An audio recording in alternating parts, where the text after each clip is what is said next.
Welcome to this event. Again, my name is Sean Van Dyke, and I'm a business coach and consultant in the construction industry. And I'm going to let these guys introduce themselves. I was gonna write up a description for them, but let's let them tell us about themselves in their own words. Thank you. Go ahead. I'm Johnny Horahan. You guys may know me as here's Johnny RCB. I work for Riverstone Custom Builders out of Wellesley, Mass, which is 30 minutes west of Boston. Go Pats, my Pats fans out there. My title there is Director of Operations, which is kind of a glorified PM role for a small firm. We're only 4 deep. I have 2 guys below me that help me run stuff. Mike Fiat, name's Benny, my boy's over there. Traveled out this morning. But yeah, so I do all the site stuff, organized stuff, and then also internal stuff for the company, billing, all that. How I got started in this biz was 21 years ago as a laborer. Loved it, wanted to learn more, and as fast as I could buy tools and learn knowledge, I worked my way up. Carpenter, lead carpenter. Never made it to master carpenter. How'd you guys get that? It's just my business card. I don't know how you get that title. Yeah. We'll talk about it after. Yeah. And then during that time, I went to school, got a construction management degree, and then that transferred into me having my own company. Did that owner-operated for 7 years, frame to finish, the whole 9 yards, did all of it until ran out of steam. Then I transferred into the role I have now, which is Director of Operations. I've held that for 8 years over 2 companies, and I love it. It's really being able to take a company and turn it into a family and transfer that over to my clients. So that's me in a nutshell. I'm Nick Schiffer, NS Builders. I own a small residential remodeling and finished carpentry business based out of Boston. How I got started, probably I was about 10 years old. My grandmother bought me all these tools. I told this whole story on my website, so you can certainly check it out there. But I basically worked for my father for about 12 years. Carpenter, welder, did metal fabrication, wood fabrication, worked my way through all the trades, tried to really hone in my skills where I could. Went and worked for a developer building high-rises, and since started my own business, NS Builders.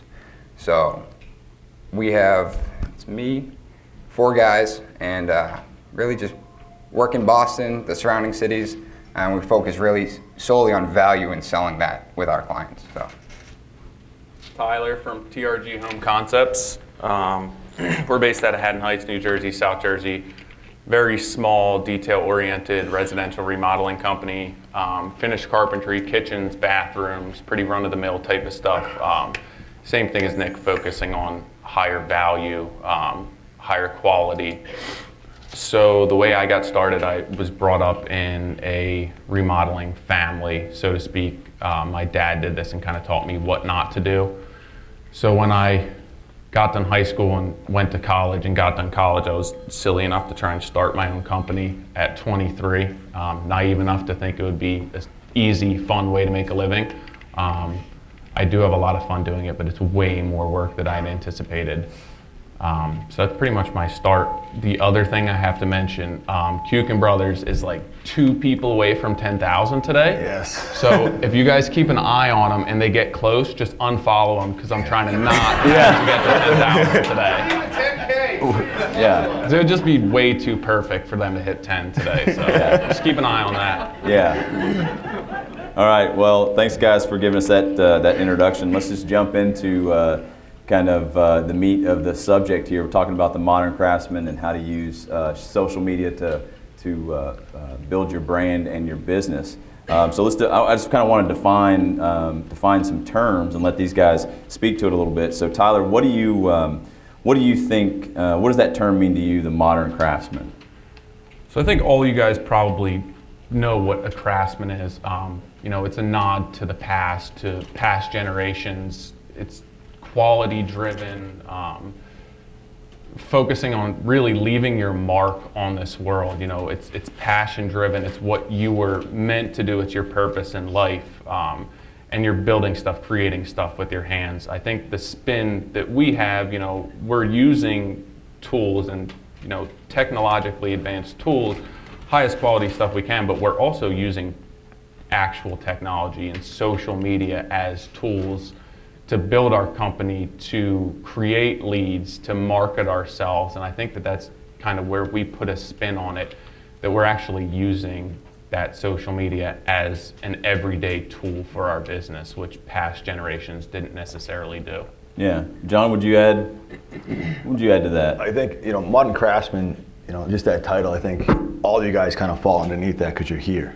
You're here to learn more about this platform, how to use it.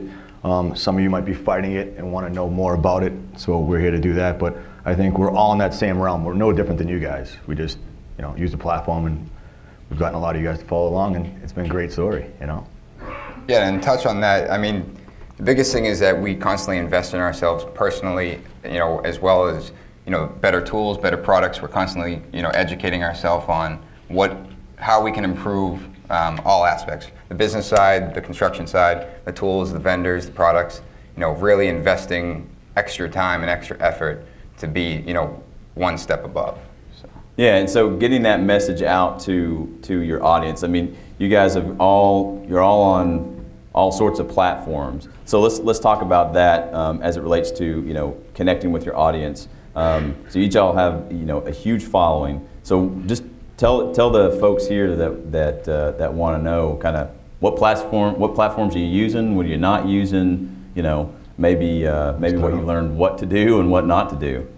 Yeah, I mean, I really just use IG, Instagram, in case someone doesn't know what it is.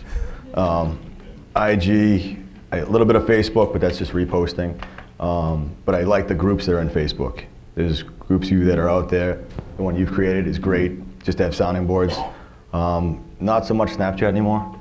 Do you feel like Instagram changed a little bit when they added stories, because it seemed like Snapchat was that a little bit. I know you guys all been on that, but yeah, I mean, Instagram kind of pulled a lot out of Snapchat with the stories, but they're still very different platforms. Snapchat's working towards more of like the larger vendors, and you have a bunch of people. Big brands are really focusing on the Snapchat, where the Instagram is you have the stories, and you still have that personal brand behind it, because you have your pictures and your product that you post every day, and you kind of piggyback that with the story to go along with it. Where Snapchat's its own thing. It's very raw. It's very you're seeing the behind the scenes more so than you are on Instagram. Yeah, I've heard one. It may have been Gary Vee that had described, like you can use Instagram to build an audience, but Snapchat to really you need to have an audience. Correct. When you announce that. Yeah, you're there's there, no way to search on Snapchat. It's like I said, it's very behind the scenes raw. There's a lot of work that goes into building on Snapchat. Yeah. You need to use your other platforms to bring people to Snapchat. So a lot of people lose steam with it, ourselves included. Yeah. But it's mainly because Instagram has made it so easy to share your story. Tyler, what about you and some of the platforms that you're on? So I use Instagram, obviously, and Facebook. And realistically, Facebook generally is just reposting whatever I am on Instagram. So there's not that much effort there, but it's two completely different demographics that I'm targeting. I think that Facebook's very locally driven, and the ratio of job leads that are actually coming from that are way higher from Facebook. It's family, it's friends, it's a community, and it's location based, so you will get a lot of leads from that. It may not seem like you have the engagement of Instagram just by sheer followers, or Instagram's more of a national platform, but Facebook definitely shouldn't be left out as far as people contacting you via Facebook and the job leads and getting your work out there. And it's really a matter of just going and taking everything that you're doing on Instagram and putting it on Facebook. So those are the two I stick with. So how do you said that you post a lot of stuff from Instagram onto Facebook, it's kind of the same, but is there any level of curating that you do between those, getting the different engagement on Facebook? Honestly, no. I'm taking the same thing from Instagram and putting it on my Facebook account, because it's just two different types of people that I'm targeting. no offense to anyone who's of the older generations, but I do get a lot more older people on Facebook than on Instagram. Instagram just seems foreign to them. So I'll get, the 50 and older crowd getting a hold of me via Facebook, where Instagram, they have no idea what it even is. So it really is just like another way to basically flood people with my content and my work on a daily basis, and it's just two different platforms, same thing.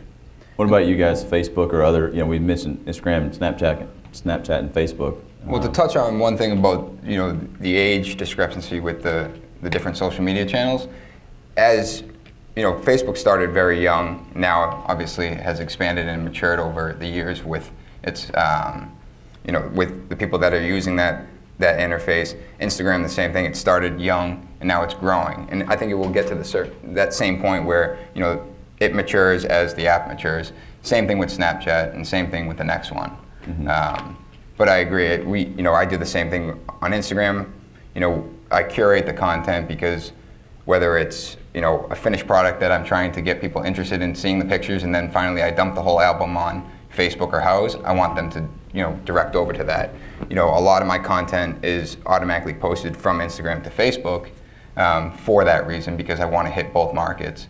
I'll use Facebook for, if I'm looking for something, or if I want to share a quick story, where there's no pictures required, or just I'm trying to reach out to a new contractor, or, I'm in a new area, something like that. Mm-hmm. But as far as the pictures, they kind of always start with Instagram and then work our way through the other channels. Yeah, and you had mentioned Houzz, so I know that a lot of homeowners really, just because Houzz is a little bit different in the fact that they require professional photography for most of their stuff. They're pretty, so you get a lot of really high quality projects on there. Right, and Houzz, I think, at least for me, is you're eliminating showing up to a job with magazine clippings and pictures or photos. You're basically building an online portfolio of other jobs to, an inspiration board, mm-hmm. essentially. And that's really what we're using it for. And whether people are using the pictures in my photo gallery, hey, you did this, I want this, or they're using other photos. It's really just the end of the road, we'll call it, where people land to see the final product before they call you, or they've already contacted you and they just need to make that decision. John, you work with a lot of designers, and I've found that there's a lot of designers that use Houzz like that. Is that what you find, inspirational pictures and I do with the designers? And especially when clients want to build a new space or create a new room, we'll create a new folder for it. We just did it 2 days ago for a wine tasting room. Just do a quick sketch and then put 5-10 photos that I really dig, and then direct them to that, and then get that the juices flowing, so they get some ideas where we're going. What they don't like, what they do like, but that's definitely true. Finished photos all go there, and just keep adding to it. As you finish jobs, pay for the professional photos. Don't try and do it yourself. But you're using Houzz more. Is it out there? Is it generating leads for you, or you're using it with your clients to move them through the process? Yeah. So we don't do like these guys get leads and that stuff. We get nothing. That's the hardest part. Is what I'm doing on my personal page and the Riverstone page is really just getting content out there. What we do. So if someone else is building something, they can see how quick we go, or what we do take time in and effort on certain details that you may just blow right by. That's what we're going for. To be honest, I've gotten one lead that's like legit in our town, will work over the last 4 years. And that's it. But I'm not doing it for that. If it comes along, that's what we use the platform, so you can get us on Instagram, Houzz, or Facebook. They can be reached by us, And that lead's worth more than all of my sales for the year. Yeah, it only takes one. Yeah, true. I think that Houzz definitely, as far as it's once the job's landed, to kind of not even, it is so much what you do like, but also what you don't like. Mm-hmm. Send customers there and let them do the work. Show me what you like. Go poke around on Houzz. See what, it doesn't have to be my work. Go look at anyone's work. Tell me what you like about this, even if you don't like the entire scope of the job or the whole thing. Tell me that you like this detail, and then you could start piecing things together that way, and you're not reinventing the wheel. You're not coming up with a design out of nowhere. You're piecing the work that people have already done and putting it together and putting your own stamp on it. So it just facilitates that process for me. Correct. Yeah, and so what they're saying here is there's, you know, every site that's out there that wants you to sign up and use their platform has got to have some kind of social aspect to it. But you hear from these guys, like, they're not necessarily using Houzz for its social capabilities, because it just you just can't tell a story as much on Houzz, but you can use it in your businesses to help walk your clients through your process, and so it's kind of leveraging the technology. And you know, there's some social aspects of it. What's cool about Houzz is that on IG you get one picture. On Houzz you can put your entire project. For us, it's an entire house. I could post for a month and not get a whole house out. You know, so that's what's cool, is you can go through it and see the actual atmosphere that each room gave. That's what I liked about that. And you know, what the other side of Houzz, being that they push you to have professional photos, that's huge. I mean, through all the social channels, you know, the day-to-day pictures, the behind-the-scenes pictures, they're great. But when at the end of that job, spend the extra money, hire a photographer, and get the photos for, you know, your Facebook or your Houzz, because your client is going to want to see that if he's taking the time to have professional photos taking of this project, you know, then this project is worth having a professional photographer there to do so. Is that pride again? Right. And you may not be getting a job lead from your photo. You're not going to see that direct correlation. It's not going to be a line from photo to money in your pocket, but people see the best vision of your work. I'll get pictures taken, like, you made that look way better than it did in person. And like, that's the difference between a really good photographer Different angle. and you taking pictures yourself. Yeah, that's probably happening right here, right you're now. hiring a professional. People are seeing us in person. They're like, "Oh, they got filters on there." Yeah, we do a lot of that. Yeah. So You got puffins, so Someone's Yeah, out there yeah, with well, the we can Snapchat edit- filter we'll bunny edit ears all on of us right this. now. we need to edit all of this and make us look like we do every day. All right, so there's somebody out there either in this room, and I know you guys have received messages and this kind of stuff, that there's someone here, there's someone out in your audience, and they're seeing what you're doing, and they want to be, they want to be the next Nick or John or Tyler. So what would you, I want each of you to answer this question, but what would you tell that person that he or she needs to not only to do, but probably to not do? It's probably just as important when you're putting yourself out there. John? You're talking to the next you now. But where are you? There's only one. You're lucky. I know, right? I would like to meet him or her. Here's the thing is, like, I just talked to someone this past week where if you want to jump on, go all the way. I think the biggest thing here is don't do it because it's a personal thing and you got an ego. That's what people think, that you want to keep being on tape and keep seeing yourself. I look at it like you might have the secret that no one else has. You might have this technique that saves another guy that busting his butt all day, and you just saved him an hour and a half. He now makes his kid's soccer practice. That's the wealth that's there. That's what I see, is that you got to give it out there, and that's growing this community. We talked about using tools and knowledge. We get a lot of that from you guys. We're all passing it along. We talk all together as we go, but advancing this whole game and using it amongst ourselves, that's what I think. I think the biggest thing there is telling your story, how you do it, why you do it, and what you do every day. And don't hide it, don't sugarcoat it, just be real, and it's awesome. And people will learn from that. People, you say it all the time, people will comment on you and you'll know which way to go, what more questions are guiding you towards. So it's not like what am I gonna post tomorrow? It'll come, just take a photo of whatever you're seeing, your angle, it's your life. So, pass that along. That's what's gonna help everyone grow in this room. Right. Consistency is key. I mean, there's days where I won't post, or I'll post one, or I'll just simply forget. But when you're consistent and people subconsciously start relying on seeing that picture or that post or reading that text, like they want that motivation. So, staying consistent with your content is, would be step one, but curate the content to tell the story, all the way through. You don't want to have a bad day and then portray that online. My client screwed me over, I'm going to post about it. Now a potential client is reading that and like, well, this guy has an attitude problem. Let's put him aside. Just curate it in the manner that it's going to tell your overall story, not the bad days.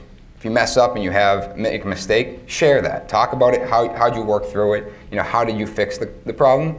But when it comes to negativity, leave that aside. Yeah. think I get a lot of people ask you, how do you get X amount of followers? I'm stuck at this number. How do you proceed? How do you grow your Instagram page, whatever it may be? And I think it's just like anything else in business. If you want it to grow, you got to feed it. You got to work at it. Like Nick said, it's got to be consistent, and it's got to be good content. You're not going to post a crap photo that doesn't look good. It's got to look good. You got to have some sort of good content behind it, something for somebody to relate to, and you have to keep after it. If you want your business to grow, you're not just going to sit back and it's not going to take off on its own. You got to do the necessary work to make it grow, and it's the same thing with Instagram, with social media, anything. You have to put the work in. If you want the followers, you got to post every day.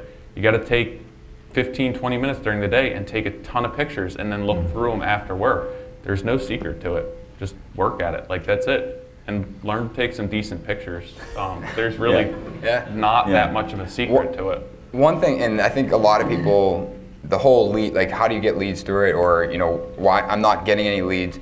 People get fixated on the numbers, the number of followers, the number of likes, the number of comments. You know, we're getting those, or we're not getting them, but we're not getting any leads. But it only takes, I mean, one good follower out of however many you have to change your business for the rest of your life, if it's the right follower. So then people fixate on the number. You have to fixate on staying consistent with your content, with the mindset that you have one follower sitting there waiting for the right piece of content to come out, for them to call you and say, hey, I'm going to change your world.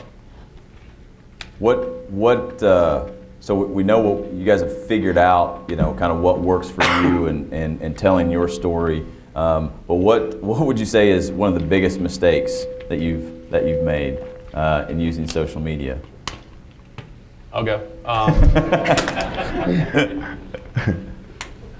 There's going to be people out there that are going to try and pick you apart no matter what you do. We're all putting ourselves out there, making ourselves vulnerable. I know you guys see however many followers this person has. We're still humans. We're still putting our work out there. We're still vulnerable. We're not perfect. We do have flaws, and we don't have the answer to everything. People are going to pick you apart. They're going to find something wrong with your work, and they don't know the whole backstory, but you just kind of have to let that stuff go. Those people are going to be that way no matter how you are, and you can't let them affect you. Don't engage with them. Let them do their thing. If you do have an issue with it, take it up via a DM, not on your page. You don't want them to bring you down and make you look the way that they're trying to make you look. So just deal with it the appropriate way, but really just kind of let those comments go. It's going to come and it's going to happen, but you got to make sure you keep putting yourself out there. So the DM is direct message. For those of you that don't know, basically what he's saying is that's the equivalent of, like, meet me out in the parking lot, and we'll see what's what. It's like a sidebar. It's just not to engage with those people, because that's what they're there for. Yeah. And no matter how flawless or how much work you put into something, they're there to pick you apart and make themselves feel better. And it's super easy to kind of go down that rabbit hole if you're that type of person. I think just not engaging in the first place and letting it roll is much easier. John, what's been the biggest surprise for you? Maybe even just really the past year that you just, when you step back and look at kind of where your following is at and the engagement you've had, what's the biggest surprise that? I just think how many questions I get. I'm sure these guys get a lot more, but I try and answer all of them. But people are really inspired by what you do, and that's the biggest surprising thing. Like, when I was a carpenter, now I do paperwork and schedule stuff. It's really not a game changer, No one's gonna follow me around, but just portraying what I do every day and putting a stamp on it, it's kind of funny how many people will engage with you and ask questions on a daily basis. And that's the most surprising, but it's also fun. Being able to help people out, because when I first got started, I was on my own and had nobody to bounce stuff off, and being able to have this sounding board and this platform of everybody, I'd pay money for it back then. So if I can help anybody else out, that's awesome. The community is just amazing of IG. We see it here, but we see it from everywhere, across Canada, wherever, So it's amazing. Yeah, you'd mentioned the kind of when you were starting out. So you got a kind of an interesting story about, I don't know. Back then, it probably wasn't considered social media. But tell them about the blog that you had kind of gotten involved with and where that led. Yeah. So after I had my own company, I ended up being a director of operations at Boston Green Building. My Boston guys might recognize it. But there it was funny. It's a backstory a little bit to the blog that I wanted to commute from, my hometown, which is Malden, to Brighton every day on a fixie. I didn't know how to go about getting a bike, and some of those bike shops in the city are a little, standoffish. So I went online, and they gave me information about themselves. They had blogs. Social media wasn't hot back then; it didn't even exist.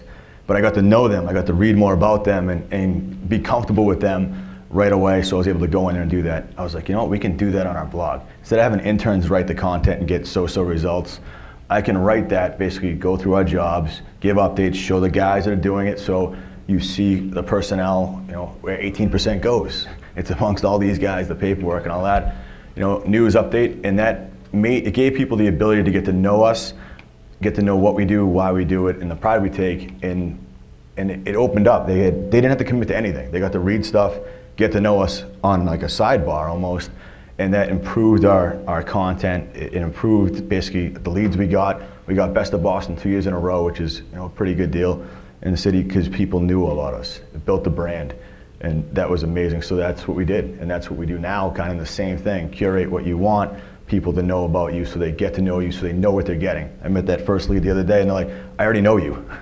Like you've cut out a whole bunch of that back and forth that would have existed back in the day. Yeah, and I've received some questions about just with my involvement with these guys over the past 6 months, and so since we've been putting this together, and I receive a lot of messages. Last night was the first time that I'd met these guys personally. We'd never talked on the phone before, no. And Nick and I have talked, and Tyler and I have talked, but that's what's really interesting to me and powerful about this is you're gonna, I see some faces and I've met some people already that that's the power. I think that doing social media right is just telling your story, telling people who you are so they can engage with you, and people that otherwise would be complete strangers, when you meet them, if you may never meet them. Huge icebreaker. Yeah, yes. we can sit down and watch the World Series last night, and it feels like you're with a bunch of your friends. So, and I think for a lot of you, that would be the goal, right? In serving your customers, is if they have that kind of personal relationship with you, they look at you as a trusted friend, and somebody they have a relationship with. You can totally do that and never speak to a person the first time they engage with you. You got to be prepared for that too. They're going to know you, right? And so it can be a little bit weird when you're like, tell me what your name is. I know you as, fine log home builder, craftsman, artisan maker, but your name's Bill, great. One of the things about that is though, what you portray, you then have to follow through. When you meet them, you have to do everything you've been showing. You can't just, hey, you met me, great. And then you just fly off the radar. So John has a selfie stick with him, 90% of the time.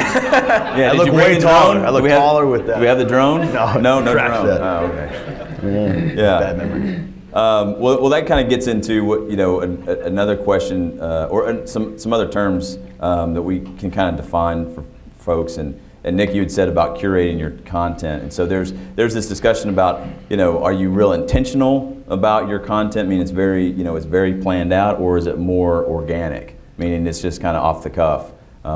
So I think there's pitfalls to both of those. But what do you guys think about we've gotten some questions online and that kind of stuff. Is just saying, well, do you guys are you really posting all that stuff yourself? Are you is that really you? So. I'll touch on it. Everything is certainly curated, but it's not necessarily scheduled. As far as posting it, it's all me. Each photo is definitely well thought out, and obviously, when it comes to the photo, you want to find a photo that's going to either have questions where people are just going to dump questions at you, or it's just interesting and people want to stop and look through it. Because most of the time, you're just sitting there scrolling and you wait for one to grab your attention. Yeah. You stop, you read it, you read the story behind it, you comment, you ask a question. One of the biggest things I want to touch on is content dumping, which is when you go on Instagram and you use it like Facebook or Houzz, and then you just upload 10 photos of the same project. They're all different photos, all very different, but what happens there is that person that is scrolling, they're gonna see one photo, they're gonna like it, and they're gonna keep going, they're like, oh, it's the same project, just let's get to the next guy. So that is one thing to certainly steer away from, and that's going back to one of the mistakes. That's what I did in the beginning, and I realized that the return was horrendous. So I started digging deeper into it and understanding, what my followers and the people following me wanted to see as far as, content and the product being showcased. Now, John, you guys you schedule some posts on one of your, Yeah, so it's not necessarily a bad thing. It's just trying to find time. Work gets in the way of Instagram all the time. And what we end up doing is the Riverstone account, that's the company account, which is all finished photos, kind of like Houzz. We dump those in. On the weekends, what I do is I sit down and use, I don't even know the name of it, it's like onlypult.com, and I can basically put every post in for the entire week, schedule it 7 a.m. every day, and I don't lose the basically my content. It's not just going out there and it's just crap. I have to write every single blurb like I do, like it looks like it takes 3 hours for me to write it. And I do that and I schedule them all. So that way I can let that just do its own thing, because it's just to have that rhythm, always posting, getting stuff out there. And I do think about it, maybe this week it's gonna be all studies we've done.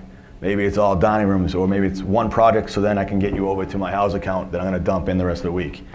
So it's that thing, but the Riverstone, I mean, the Here's Johnny RCB is straight up what I see every day. Whether it's me scrolling through my photos for inspiration for a room, I take that photo. What's in my head is then what I'm writing for content. And it's not, I can't do something that's like 7 months ago, unless it's something that's live in one of my projects.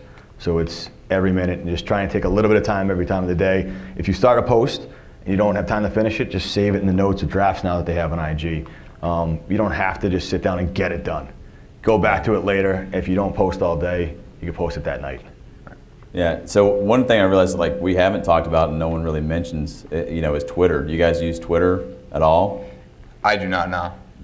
And it's just because I never felt as though I would use it enough to make it work for me. Yeah. I think if you are using it and it is working, then by all means. And that goes with all the platforms, is use what you're comfortable with. You don't necessarily have to be on all of them.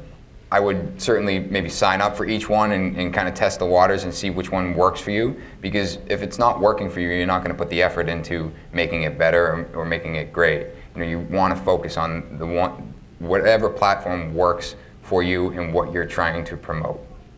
Yeah, I mean, with Instagram, now that they've got video, and video is everywhere with the stories, it's really powerful. But Twitter, 140 characters. It's Right. It's hard to tell a story. Some people are actually very good at it, Right. but it's hard to tell a story in 140 characters. Tyler, what benefits have you realized? This kind of as we're I want to try and save a little bit of time here for some questions from the audience, but what benefits have you seen? So we've got a community here, and we've been referring to it as this Instagram community, which I think is just going to grow from this point. But what benefits have you realized? Whether it's personally or professionally, we talked about generating leads and that kind of stuff, but what benefits have you realized through this type of community building or engagement? So I think that, as you just mentioned, talking about leads, I don't think that the numbers are necessarily the right thing to focus on, or a direct correlation between you getting hired from Instagram. And this was pretty much off the cuff, but this morning we were having a conversation at breakfast about this, and it's more so that prior to pushing my company on Instagram a year and a half ago, I didn't see other people's jobs. I'm not working on other people's jobs. I don't see other products other than magazines, and they're finished photos and they're photoshopped, and you don't see the behind the scenes. You don't see how things come together. You can read, you can talk to people, but there's no way to see that. So I think that seeing all of your work, seeing these guys' work, elevates my work. So now I'm not slacking. I'm putting my work out there and I'm doing the best job that I can. And I can say that my company, my skill level, my knowledge is far greater now than it was 2 years ago. And that's with respect to business, that's with respect to carpentry, to the trades, to marketing, to photography. So in every way, my business is better than it was 2 years ago without it. So maybe I didn't land a $60,000 kitchen remodel from Instagram, but everything that I have right now from my business is from everything I'm doing on Instagram. Not everything, my knowledge isn't from Instagram, but certain ways that these guys do things, that you guys do things, products that you use that I wouldn't know about. If I was just working by myself, me and Tom, with my head buried in my work, how would I know about all of what you guys are doing? And that's what's pushing me, elevating my work, making me a better carpenter, a better businessman, a better father, everything. And that may sound cheesy, but that's absolutely the case. Like, I met Nick 2-3 years ago now, and how much he's actually taught me with respect to business. I would be in a completely different place right now if it weren't for him, and that's social media. I wouldn't meet him otherwise. There's not a lot of kids my age doing this, working with their hands, wanting to get into the trades. And like, you guys are all a microcosm of that. It makes it appear as if everyone is so into this, that everyone's into the trades, and that's not necessarily the case. So we can all band together via social media and support each other and push each other and make each other better. And I think that's my biggest takeaway from it. It's not necessarily the numbers or the followers or the money that comes from it. It's just elevating all of ourselves. So, John and Nick, you guys, this will maybe be our last question before we try to take a couple questions from the audience. But what, I guess the question is, somebody out here and someone will maybe see this video later, and they're still kind of going, all right, it's all good, but why? Why should I start? Why should I, invest more? Because some companies are going to have, it's not going to be them. They're going to be investing in people to do social media for them. Why should they get involved? Why should they start doing this? John? I actually get this a lot. I have, older crowds, not to against you, why waste your time on your phone? The point is that you're inspiring other people in this industry. Like Ty was saying, is that you're getting out there. We want to get more people involved, and the big thing that I see, and I see a lot across the way, but in the town we build in, there's probably 80 building permits for new construction, and out of all of them, they're all crap. Okay, I don't know if any of you guys are doing it, but there's no details, there's nothing. Like, these guys do amazing work for the finish work and the stuff that they do, and that's what we're trying to keep growing. It's all being lost because it's speed, money, and it's not the point. The quality, it is what it is, and you just deal with it. It's not the case. We were talking about that in the ride up. Is that it's all about what you're going to settle for. I'm going to show that I'm going to settle for nothing. And my guys are the same way. That if it's wrong, pull it out. And if we show that, you guys will then be inspired the same way and go, you know what, I can say no. Maybe you're sitting back and just going, it's just a day. 9 to 5, whatever it is, it's not. We're going to show you it's not. And I've been inspired by a ton of you guys, and I put it out there and put deadlines, and then I try and hit them for work, but also that, hey, I can follow through with you guys. That, hey, I did do it in 7 days. So it is big. And that's what I think we want to get across, is that, no, we do it. It doesn't take a little bit of time, but it's building the brand of the company. At the same time, it's not, my personal IG tells the ins and outs of what our company does any day, and you can't fake it. You see what we do, and then it builds the brand all the way. Everyone knows who we are in town, because of that, and then clients want to buy stuff, and they love our quality, and they expect a higher level than anybody else. So, that's why we do it. I do it. Yeah, I'm not going to add much, because between these two guys, it covers pretty much what we're trying to portray here, is that we're trying, using this helps us elevate our standards personally, in business, and as skilled tradesmen. That's really the goal here, is using that platform to help motivate yourself as well as motivate others. A huge key point of that would be customers also. If customers are seeing your work and seeing what you're putting out there and seeing that maybe the other guys aren't doing this, that's huge. Our job as contractors, as professionals, is to educate our customers, because if we don't, who's going to? They're hiring you because they don't know. So it's your job to educate them why you're different than the next guy. And all of the social media is doing that every single day. So when these people call you, they already know your business ethos. They already know that you're not going to be the least expensive option. They already know that you're going to take 3 extra steps where somebody wouldn't take any. So you're sorting all of that out. You're weaning those people out that you're not going to work for in the first place, saving yourself time, saving yourself money. It's just another way that, like, use it for what it is. And it's just an absolute benefit of the platform, just to educate everyone. And I'll answer my own question there. From my end, and I've talked to a lot of you in this room with the work that I do, and you just have to realize, like, why should you get into Instagram? Why should you learn about the specifics of, like, how your customer's going to find you on Facebook or whatever? It's because most trade companies in the United States die with the owner. They aren't passed on. And so the people that you're going to train and that you're going to give your company to, sell, or just going to be working in your company over the next few years, they're going to know everything about Instagram. And Instagram's going to change, right? They'll change an algorithm and they're going to know. So yeah, you may have to hire somebody. They're just not making carpenters, plumbers, and electricians these days. You guys and gals know this, right? So you're going to have to find and create the people that you want to work in your companies, so that you can, so it can be bigger than you and it can go on. All of those people that you're looking for know more about Instagram than we do, because they've grown up with it, right? They just don't know. They don't know that you can have this level of professionalism, right? That's what you guys are all fighting, right? Everybody's in the trade says, oh, you went into construction because you couldn't do anything else. This is the future right here, and telling that story, getting your clients involved. So somebody out there is saying, why should I do it? You need to do it because the people who are going to win at this game are going to be doing it, and it's a chance for you to, it's bigger than us. It's bigger than you. It's about passing it on to to the next generation. Just part of that. Someone called me the other day, and they're in finance, and they want to get out of it. And you can make money in finance. I got tons of buddies who went to school with it, are rolling in it. It's a difference. This is how we put the stamp on this earth. They go through it, they go home. What do their kids know about them? That they work crazy hours for what? They have a nanny and everything else in the house and the Tesla. My kids get to drive around and see how sorry. No, but they get to drive around and see the signature that we put on neighborhoods. My kids can go, hey, Dad, is that one of your houses?